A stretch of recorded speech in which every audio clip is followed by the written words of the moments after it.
Good afternoon and welcome to Lunch Break Live with Tea Party Patriots Action. I'm Bill Pasco, Tea Party Patriots man in Washington, and I am flying solo this week, Monday, May 22nd.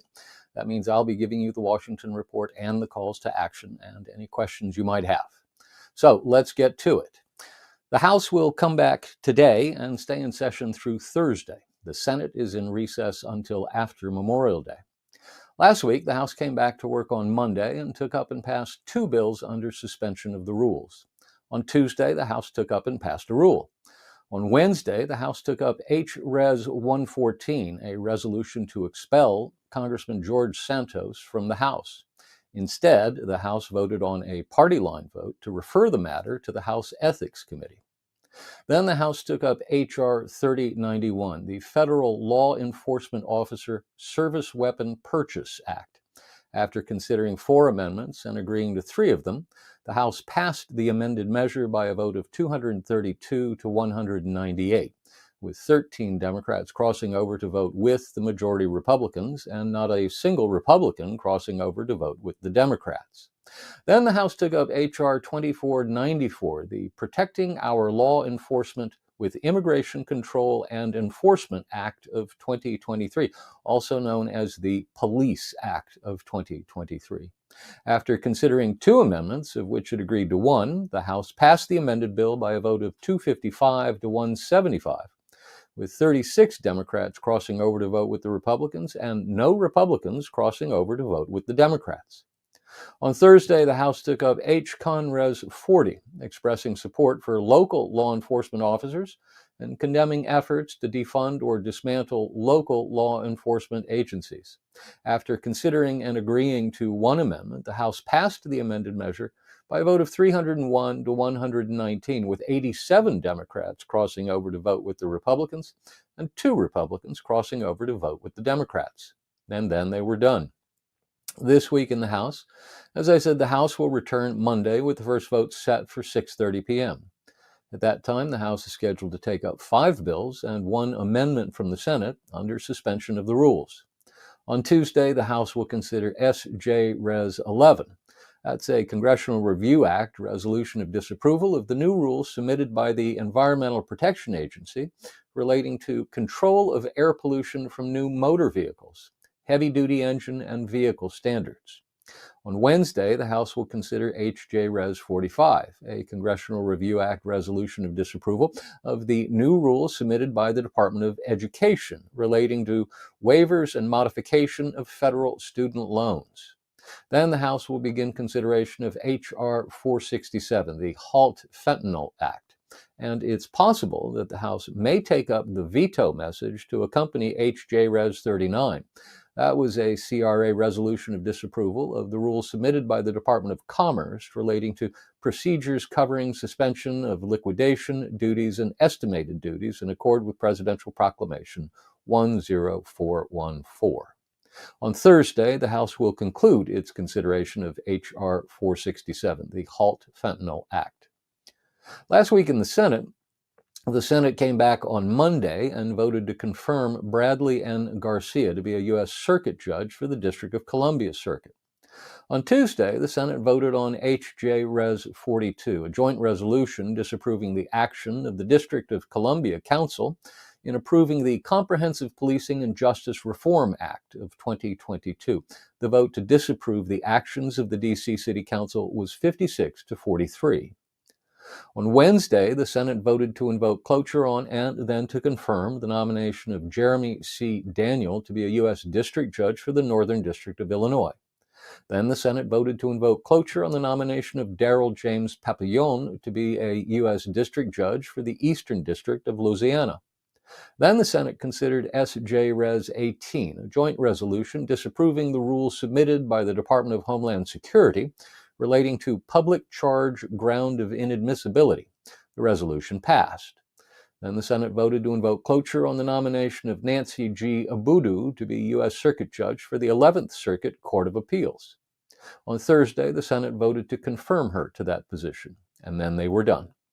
This week in the Senate, there won't be any action in the Senate because the Senate is in recess this week. Now, more on the Biden crime family saga. Last Monday, the New York Post reported that the Internal Revenue Service had removed the entire investigative team from its years-long tax fraud probe of Hunter Biden, apparently in retaliation for the whistleblower's decision to talk to Congress about what he saw as a cover-up in the case. The purge was done at the request of the Department of Justice, according to the whistleblower's lawyers. The whistleblower's attorneys informed leading members of Congress. Neither the IRS nor the Department of Justice responded to requests for comment. Now to illegal immigration. The Biden administration's lawlessness, especially concerning illegal immigration, knows no bounds. 2 weeks ago, the Department of Homeland Security promulgated a new policy that allows the government to parole illegal immigrants into the United States without even issuing a notice that they're required to appear before an immigration judge.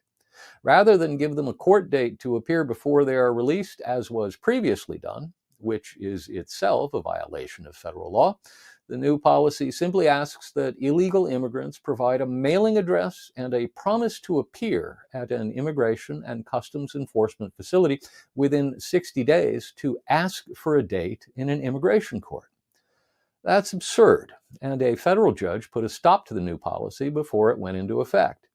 Yet the Biden administration decided to continue allowing illegal immigrants to be released into the country via parole. That is a direct violation of a federal court order. Thankfully, at least one federal judge, T. Kent Wetherell II of the Northern District of Florida, is willing to stand up to hold Biden and his cronies to account. The Biden administration's refusal to follow the law has significant real-world consequences. New York City officials estimate the city will spend more than $4 billion dealing with the illegal immigrants who have flooded the city as a result of Biden's illegal immigration crisis. And New York's experience is multiplied all over the country as local, state, and federal government officials make decisions to deploy taxpayer resources to support the needs of illegal immigrants instead of American citizens. That's wrong. And what's really infuriating about it is that it is the direct and predictable result of the Biden administration's refusal to follow the law. Enter Judge Wetherell, who in an earlier case filed by the state of Florida against the Biden administration, demonstrated his willingness to stand firmly for the rule of law against the Biden administration's refusal to do so. In that earlier case, Wetherell ruled that the Biden administration had to stop what it called its parole plus ATD, that is, parole plus alternatives to detention policy, because it violated the law. Last week, in a new case brought by the state of Florida against the Biden administration, Judge Wetherell issued an order denying the Border Patrol the ability to release illegal immigrants into the country via parole, saying the new Biden administration policy was, quote, materially indistinguishable, unquote, from the parole plus ADT policy he had rejected 2 months earlier. Quote, like the parole plus ATD policy, the parole with conditions policy is a processing pathway designed to relieve overcrowding at Border Patrol facilities and release large numbers of aliens into the country on parole without even initiating immigration proceedings, Judge Wetherell wrote in Monday's decision. The parole with conditions policy, he continued, operates in precisely the same manner as the parole plus ATD policy. By allowing immigration officials to parole arriving aliens into the country on the condition that they schedule an appointment at Immigration and Customs Enforcement facility or check in online within a specified period to be placed in an immigration proceeding, end quote. Wetherell's ruling last week put the new policy on hold for 2 weeks to give the Biden administration time to file an appeal. Department of Justice lawyers asked for a 2-week stay of the judge's order, which he promptly denied. Then came Friday, and according to a report in the Washington Times, the Biden administration continued to allow illegal immigrants into the country, paroling some 2,500 of them, even after the judge's order blocking the policy had gone into effect. Judge Wetherell was not happy. Even as he acknowledged he had a healthy degree of skepticism about the news report, he showed his mood. However, he wrote, The court takes allegations of noncompliance with its orders very seriously, irrespective of the source of the allegations, unquote. Wetherell ordered the Biden administration's lawyers to explain its continued use of the new policy he had blocked. Here's the problem. The Biden administration simply does not wish to follow the law. It doesn't make a difference how it cloaks the policy, whether one calls it parole plus ATD or parole with conditions. As Judge Wetherell says, it's essentially the same policy, and it's a policy that violates the law. And the result is the catastrophe we see on the southern border and everywhere illegal immigrants get to in the interior of the country. Now to the Julie Su nomination.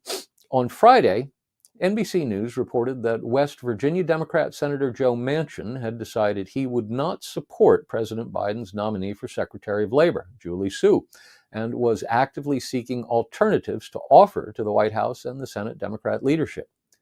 With Manchin's opposition, that means that if one more Democrat or independent who caucuses with the Democrats were to come out in opposition to confirming Su, the nomination would be dead. The NBC News report said it is unclear at this point whether Manchin will publicly declare his opposition to Su. He was said to be waiting for the return of California Democrat Senator Dianne Feinstein, who has now returned to the Senate from California, and also waiting for the possibility that Arizona Independent Senator Kyrsten Sinema may oppose Su. Senate Majority Leader Schumer has yet to schedule Su's confirmation vote. Now to the latest on the talented Mr. Santos. House Democrats introduced a resolution to expel Republican Representative George Santos. That would be a tough vote for several Republicans, including most of the Republican members of the New York delegation, many of whom have already called for Santos to resign.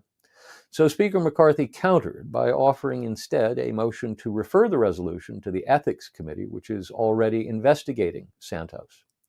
The House then voted to refer the resolution to the Ethics Committee. Later in the week, Santos named himself as his campaign's treasurer. This was important because he had lost his treasurer several months ago when the intensified scrutiny began, and he had not been able to replace the treasurer. No one would accept the responsibility. Campaign committees are not allowed to raise or spend money without a treasurer in place, so Santos's inability to name a treasurer made life complicated for him. There is no prohibition against a candidate naming himself as his campaign's treasurer, but it's rare. Now to what's up with the 14th Amendment.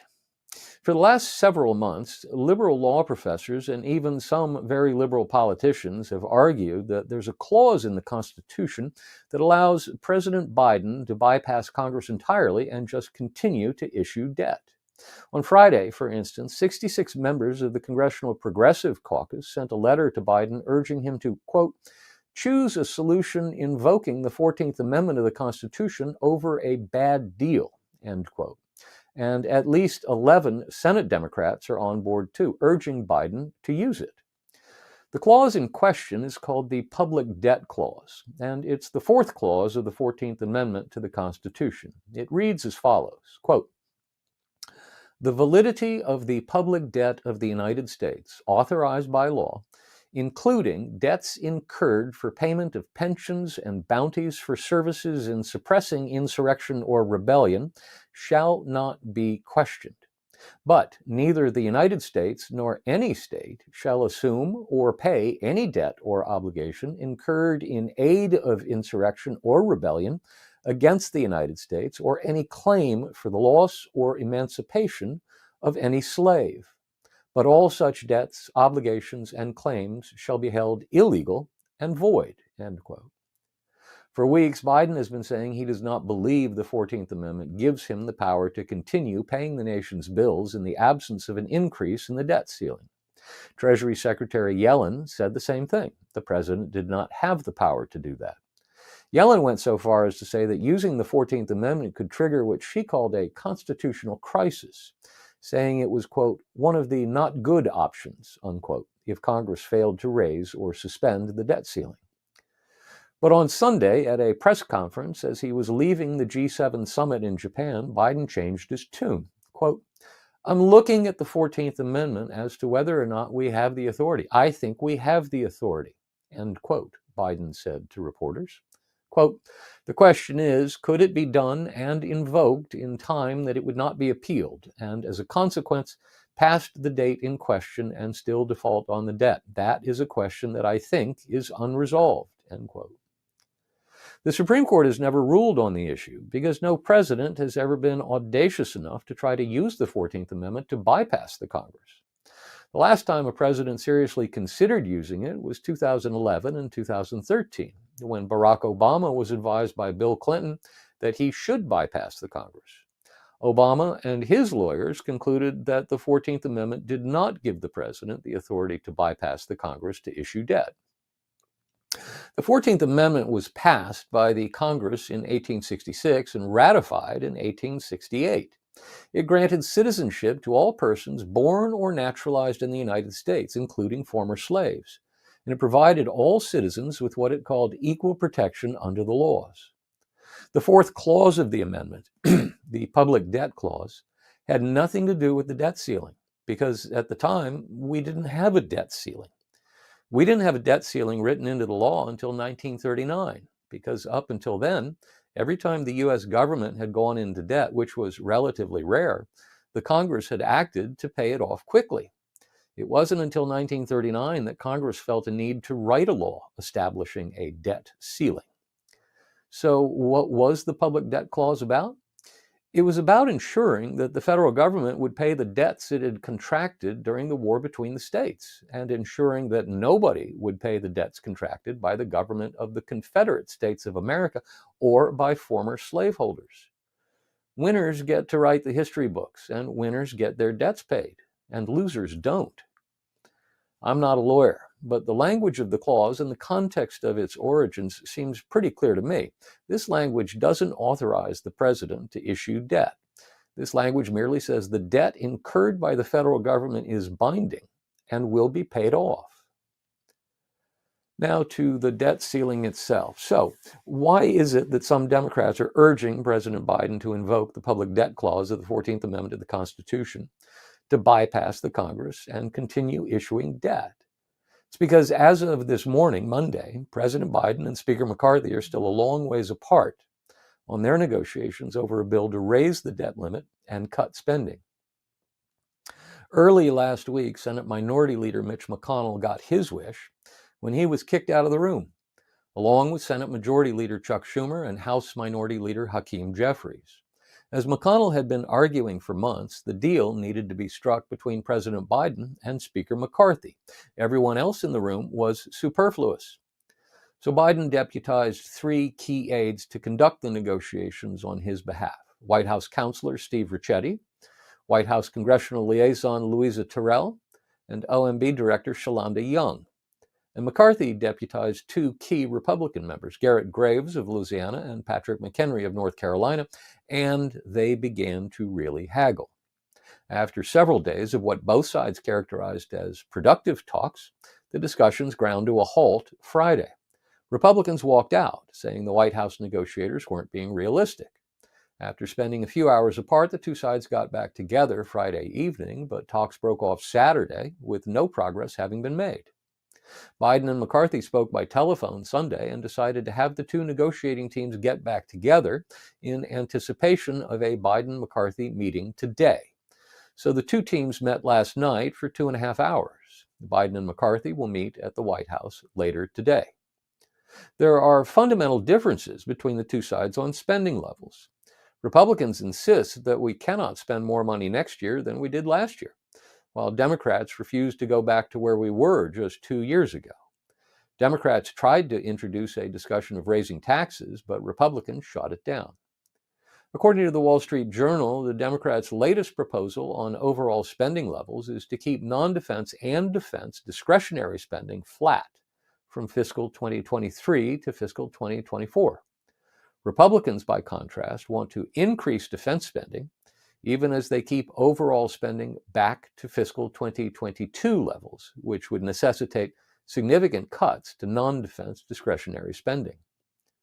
Another bone of contention is the duration of the agreement. In the bill that passed the House, the debt limit is raised by $1.5 trillion, or until the end of March of next year, whichever comes first. Any way you look at it, that would require another debt ceiling increase negotiation to take place before the 2024 presidential election.